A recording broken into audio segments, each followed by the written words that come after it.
कधी विचार केलाय का, महाराष्ट्रात, भारतात वाघ, बिबटे, चित्ते अचानक गावात का येत आहे?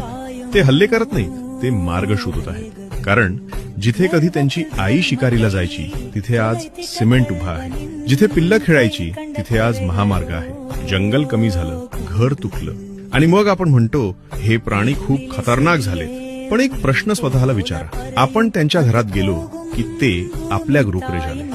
जंगल फक्त झाडांचं नसतं, ते भावनांचं असतं, ते संतुलनाचं असतं आणि प्रत्येक प्राणी त्या जंगलाचा श्वास असतो.